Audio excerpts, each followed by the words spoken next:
Oh, mais où sommes-nous? Au théâtre de l'Épée de Bois. Je vous montre le magnifique décor, n'est-ce pas? Et pour quoi faire? Pour voir le spectacle Mary Sidney, alias Shakespeare. Comme elle lit bien. Donc voici avec moi Manon Loaven, qui est également une autrice lesbienne, féministe.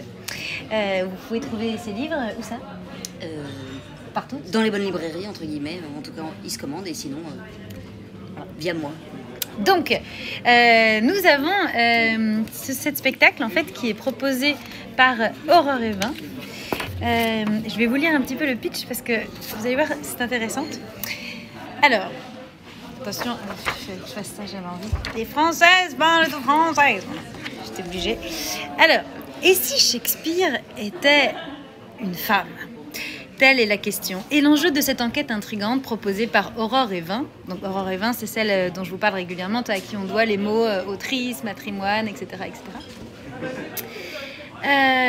D'après les recherches de l'américaine Ruby P. Williams. Une plongée au temps des sœurs de Shakespeare, au cours de laquelle se dessinera le destin hors du commun d'une femme savante de la Renaissance anglaise, Mary Sidney Herbert, comtesse de Pembroke. À travers ce spectacle, Aurore et Vin, accompagnée de la comédie Fanny Zeller, soutiendra cette hypothèse qui a de quoi hanter tout masculiniste qui s'ignore. Ou qui s'ignore pas, d'ailleurs, hein, il y en a aussi.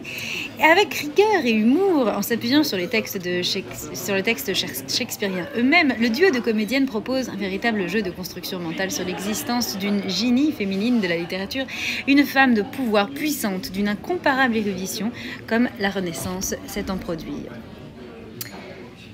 Et donc, je vous lis un petit peu plus sur Mary Sidney, alias Shakespeare. Donc, dans son essai « Le doux signe d'Avon », une femme a-t-elle écrit Shakespeare, Robin P. Williams s'est plongée dans un projet qu'elle mûrissait depuis plus de 30 ans, celui de fournir suffisamment d'éléments pour ouvrir une enquête à partir de cette hypothèse fascinante. Elle y parvient, d'une part en développant les doutes émis de longue date concernant l'auteur de ses œuvres, et d'autre part en présentant des faits solidement étayés permettant de relier Mary Sidney au corpus shakespearien. Elle aborde ce sujet objectivement et sereinement, avec la même perspicacité et clarté qu'elle utilise pour démêler et expliquer les procédés technologiques dans ses ouvrages concernant l'art graphique, la typographie, Internet et l'informatique, devenus des best-sellers primés par la critique. Chercheuse indépendante, elle a suivi des études shakespeariennes au collège John à Santa Fe et à l'université d'Oxford en Angleterre.